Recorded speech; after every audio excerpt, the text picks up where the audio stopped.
there, then I would be successful. Listening to all that makes me feel like that's not the person that, I don't feel like the person that was just presented. But I didn't know how to open this. So what I did was I stopped at the Clearwater truck stop and I wrote something, and I know I should have you come and do it for me, my young MC, because I think it would be a lot better. But I guess I'll just do what I've been asked, because Eunice is impossible to say no to. I mean, it's like she's impossible to say no to. All right. For every refugee, for every immigrant, for every you, there's another me, and in the end, there's only we. Here we are standing together in a sea of uncertainty. But take my heart and fill it with courage. Take this voice, this breath, this passion, and make sure you never forget it. Take my hands and make them yours. Blow your breath onto them and steady their shaking hands.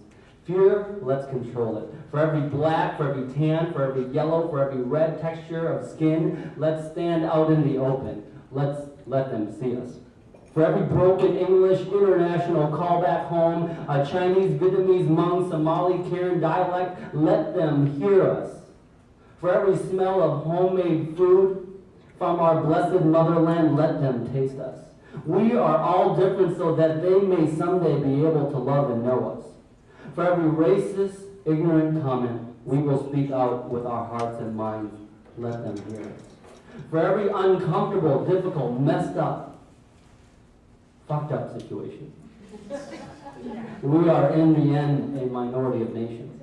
So take your pride and you turn that into energy. You take your anger and you suffocate that jealousy. We are today, at this very moment, completely free. This is for my mother, my grandmother. This is for my twin sister, 2 of 3 no longer with me. So I'm going to live like I owe thee. I'm going to push and I'm going to claw and I'm going to pull my way to success with no regrets. I'm not done yet. Take a moment and look at these almond-shaped eyes. This yellow skin wrapped in motto of minority status right here. We are not who we are defined to be. We are who we will allow others to see. We are not models, definitions, easily read and digested dictionary. We are generations of sacrifice, of bloodshed, of courage floating over oceans and seas. Finally, we're here, able to step towards nobility. We are not who they want us to be. I'm not just humble. I'm not just polite. I'm not just hardworking. I'm not the head of my class. I'm not just an A student. I'm not just a doctorate degree. I am more than kimchi. I am more than a kind smile. I am every bit red, white, and blue American run the colors wild. I am a summer night rapping a country love song. I am prom waiting for that beautiful blue dress to come down the stairs. I am move-in day, freshman year. I am drank too many and I shouldn't and couldn't and can't quite see so clear. I am in love with your daughter, asking for permission. I am an answer that you didn't expect. I am holding the door Sunday morning church respect. I am your neighbor, your lover, your friend, and I am just like you, trying to make amends.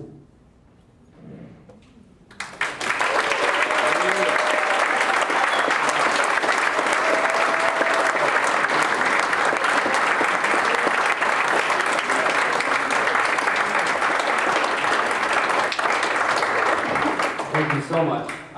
So I wore the suit mainly because I didn't want Mayor Price to, shake his head at me. But I'm done now, so I'm going to take this thing off.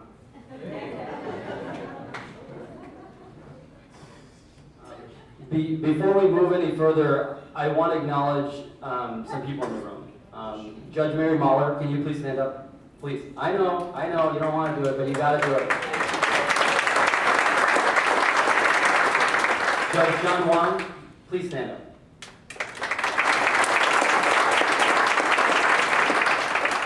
Assistant Public Defender Chung Lo, who's an attorney, please stand up.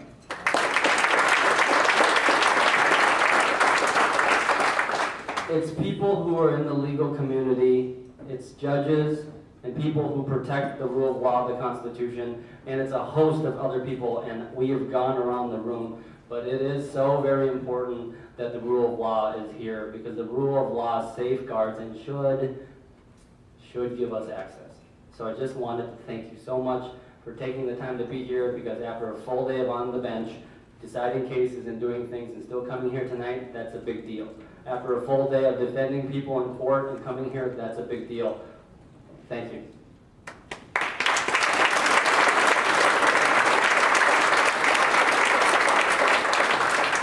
So I came here in 1989. I was a 7-year-old kid from Vietnam, and I came with a single mother and 2 older brothers.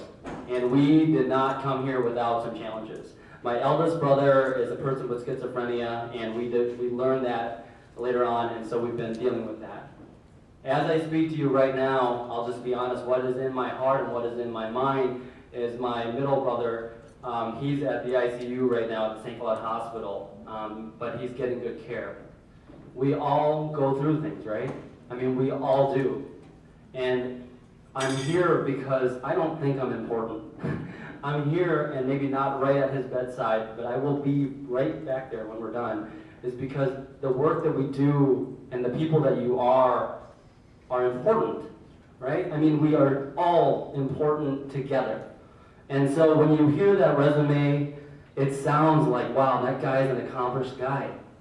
And yeah, I think I am, but let's start from the beginning. I don't necessarily think that it should have happened. I mean, I got here and I was learning English as a second language in the basement of what was Roosevelt Elementary School before it got struck by lightning and burned down. And I prayed as a little kid that thing would burn down, and I never once thought God was listening to me. And then now that it's happened, I feel bad, you know? But Mary Lou Martin was an ESL teacher, English as a second language, but I think it's called English as a learned language now, right? Because we recognize many people have more than 2 languages. But there was some magic that happened down in that basement, right? Because all the white kids were upstairs, and then it was me and some Hispanic kids and some Hmong kids and some whatever, and none of us spoke the same language. Like, nobody. And so you just sit around a table and no one speaks anything. And at the end of the year, you speak the same language. If that's not magic, I don't know what teachers are magicians. I mean, that's...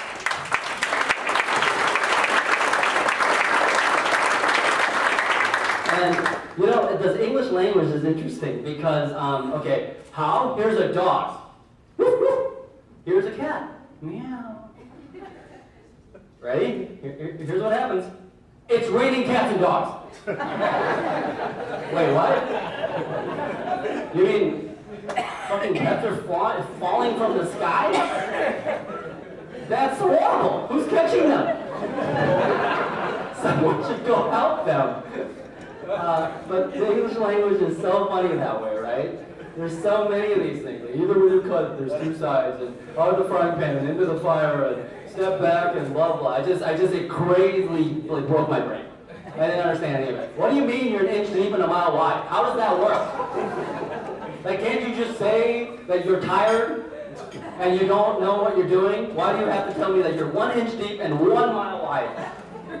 But that's okay, right? Because that's what language does. Language gives us context, and that's why all of us refugees and immigrants, that's why we strive so hard to learn it, right? We strive so hard to learn it because it gives us access.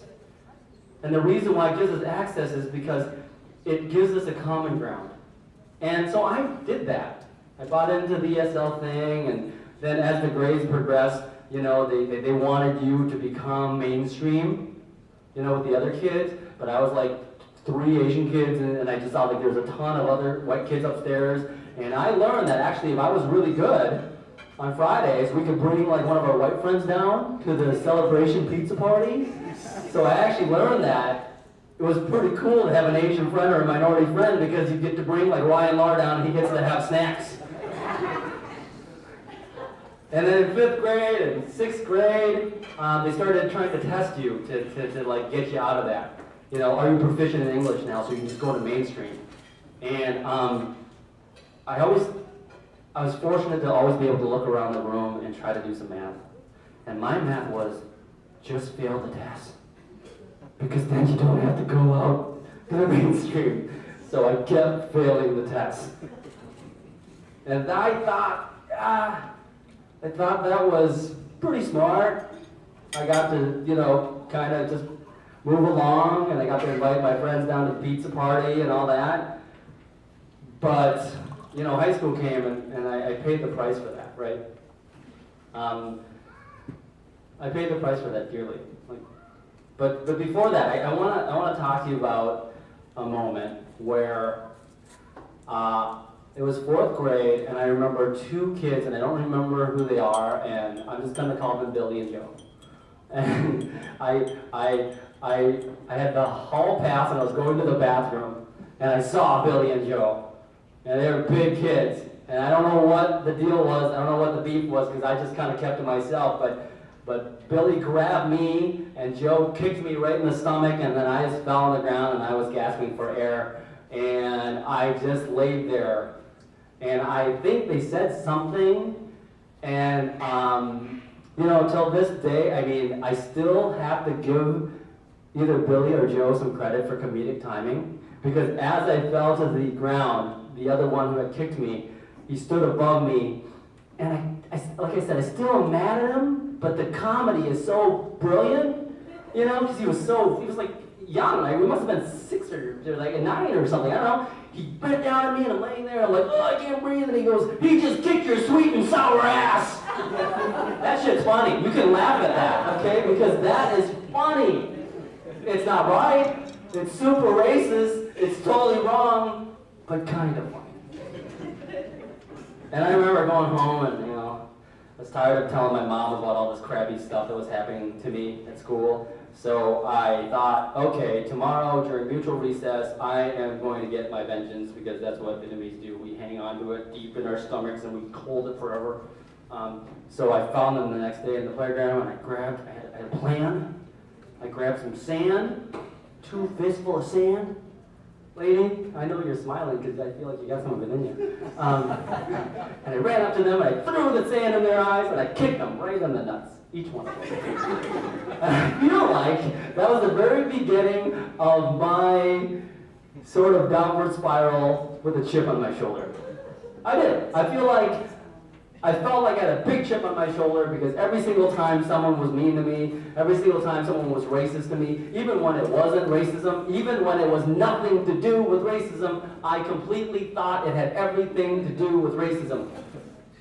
We, as minorities and refugees, get into that sometimes. And it takes us a while to get out of it. Some of us don't, and that's kind of okay. But I spent the next several years, all the way to high school, kind of blowing off education. I graduated number 2, I think, on the bottom of my class. I'm not kidding. Like St. Cloud Apollo, it's not their fault. They pushed me out, they graduated me, but I was like low on that graduation thing. I was a truant student. I would wait for my mom was working overnights at Golden Plum Poultry. So that was a good job. I paid a little bit extra money if you worked at night, the crappy shifts, right? We get that. And I would wait for her to be gone because she'd pick up extra shifts. And then when the school called, I would pretend to be my dad. And I don't have a dad. He left our family when I was very young. But I would pretend to be my dad.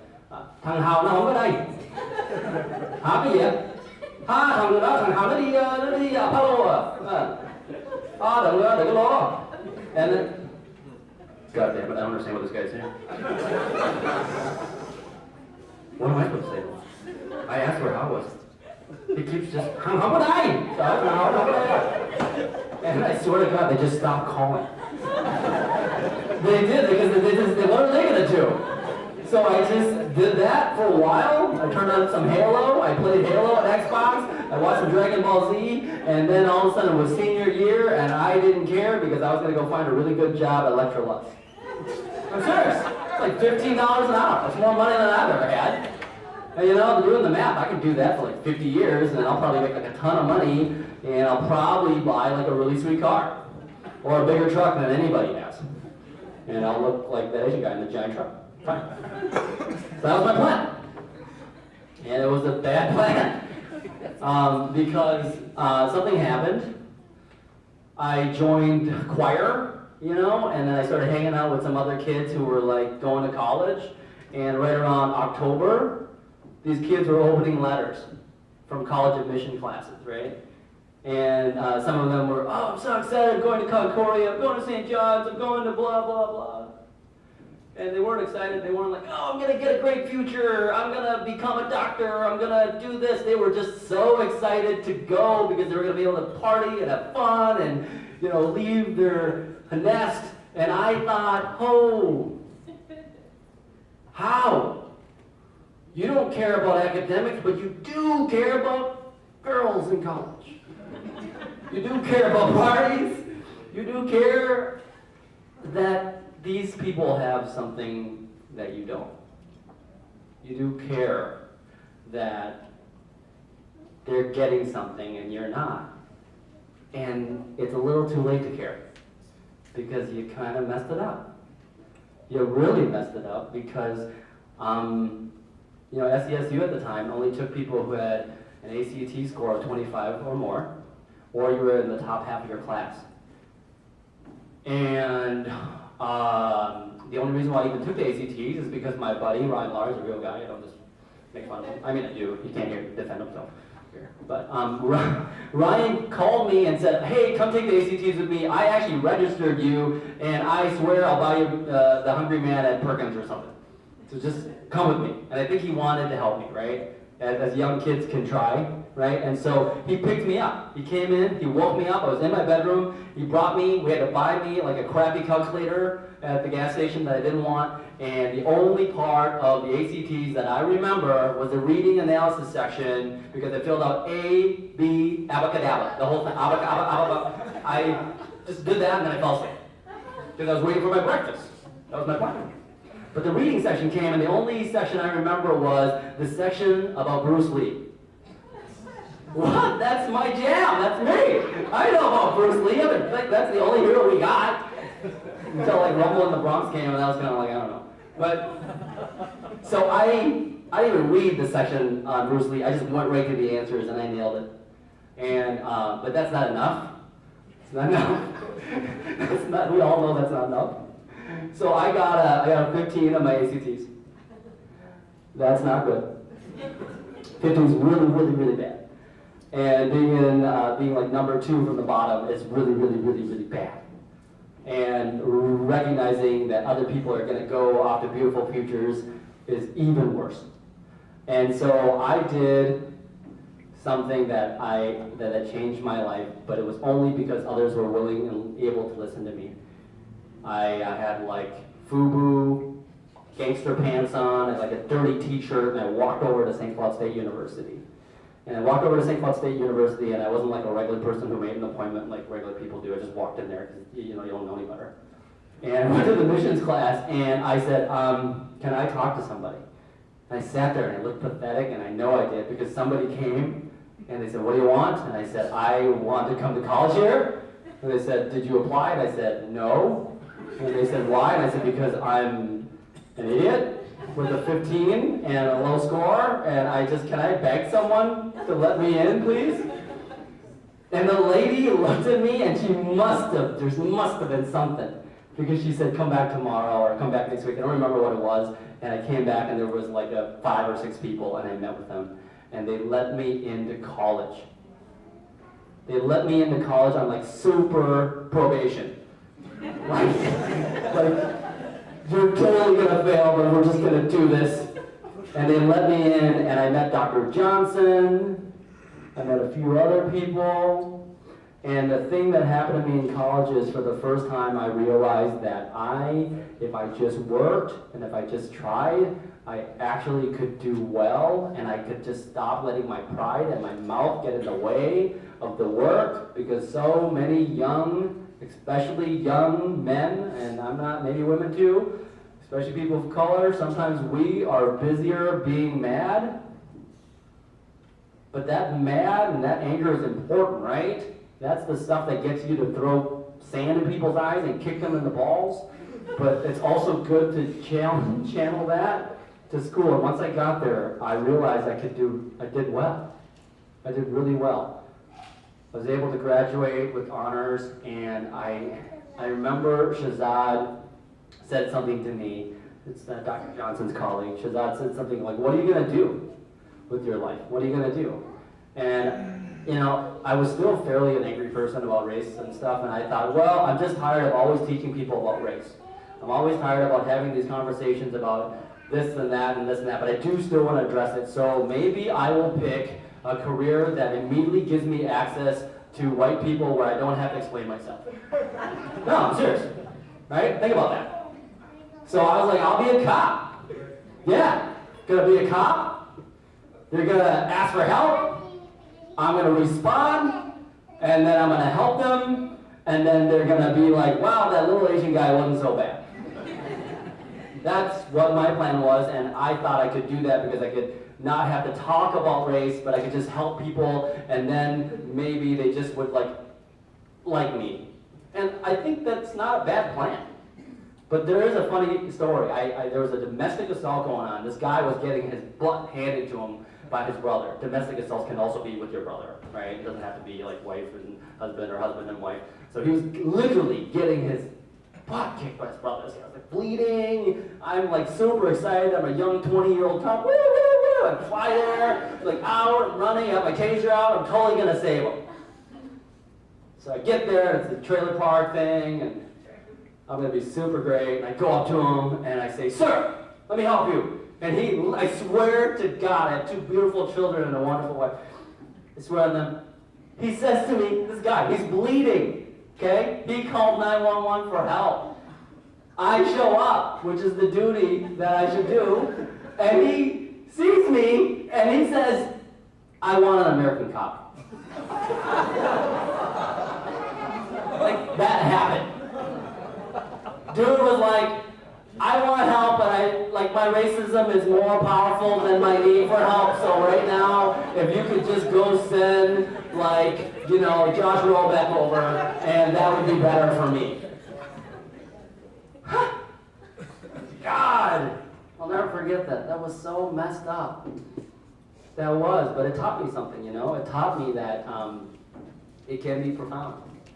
The differences and the hatred, and it's not debilitating. It's not. I'm not saying that it stopped me in my tracks and I was like, oh God, I'm broken, but it showed me something. And you know what I did? I left. I'm serious. I got back in my car. I just drove, and I parked around the block about a half mile because I thought maybe things would change. And dispatch said, yeah, 2575. 2575, go ahead. Hal, he wants you to come back.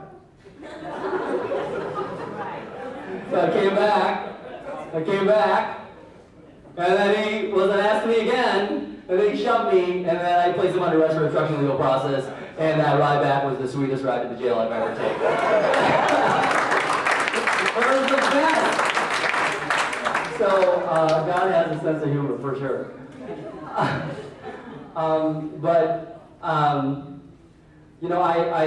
So I did the policing thing, and it was awesome because it was such an opportunity to serve a community. It was such an opportunity to be able to infiltrate into the lives of people. But as an officer, it's not all just fun and games. It's not, because you do the thing and you arrest the people and you take the statements and you write the reports and then you get to go home. But then when people want the defense attorneys to fight their case, even though they're sometimes very guilty, not all of them, Trump. They have a right to trial. Everyone has a right to trial no matter what. And our system is beautiful that way. They have a right to exercise it, and if they want it, they can have it. But that requires cops to have to come in and testify. And so on a trial, I was called to come in and testify. It was actually a homicide. Not many of them happen around here, but I was part of an arrest, and I came in, and I thought, cops have so much power. And they do. They have kind of a crazy amount of power, right? We know that in today's society, that they have the ultimate power to exercise deadly force. That's like the ultimate power, and sometimes they do exercise that. But beyond that power, there's kind of not much else. I mean, there's the power of rest, but once you do the rest, the legal system takes over and all that. And as a young man, I thought, you know, I have all this power as a cop. But when you step into a courtroom, you're commanded to be there because of the subpoena. And when you get on the stand, you're locked down by the reports that you've written, by the people that you've interviewed, and by the evidence that you've taken. And get this, you don't get to ask questions. They ask them of you. And you can only answer what's been asked. And you only can proceed with evidence when it's been introduced by the attorneys. And you only can move when the judge allows you to move for the admission. So what is that? I noticed something about that. I was a young kid thinking I'm pretty hot shit.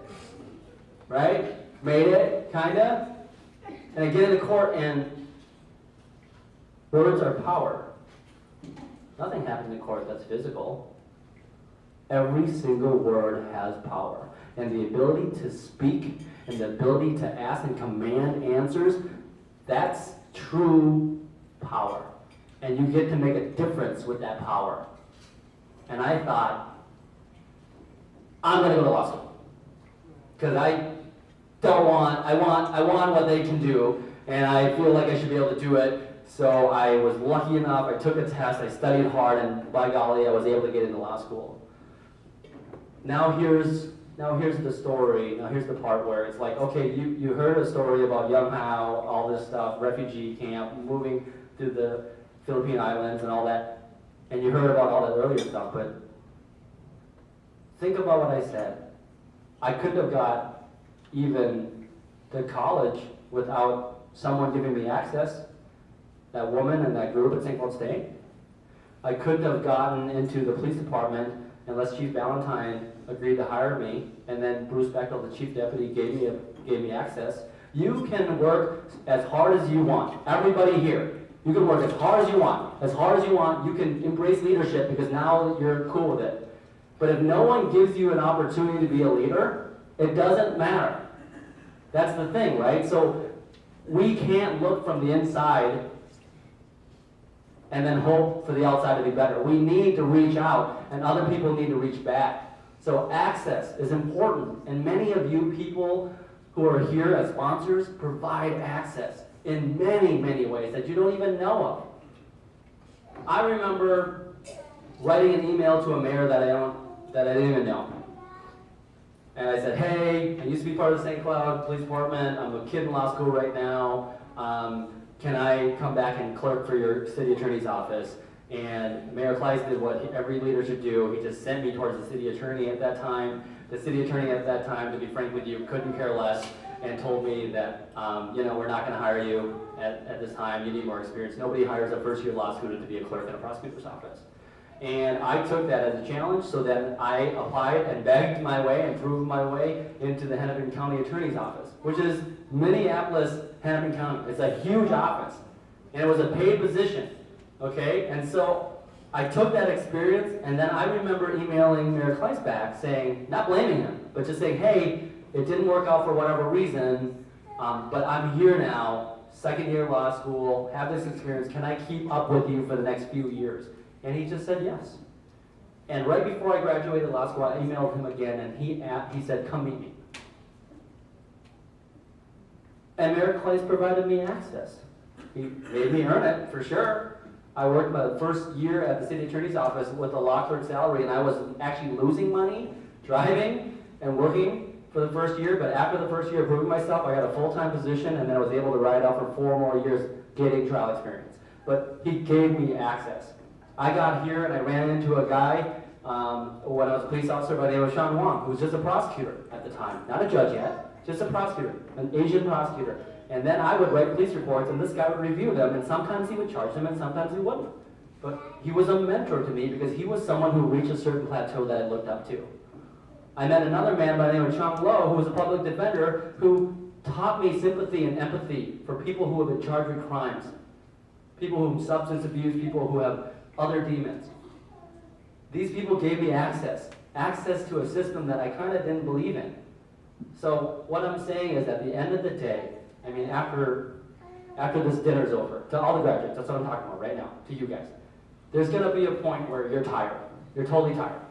Okay, there's going to be a point where, you know, you don't want to write another rap. There's going to be a point where, you know, all the awards stop coming, and you are going to be, you don't want to work hard for other people. You don't want to work hard for mom and dad. You don't want to work hard for boyfriend, girlfriend. You don't want to work hard for other people because, quite frankly, at the end of the day, we are very kind of selfish people. And that's okay.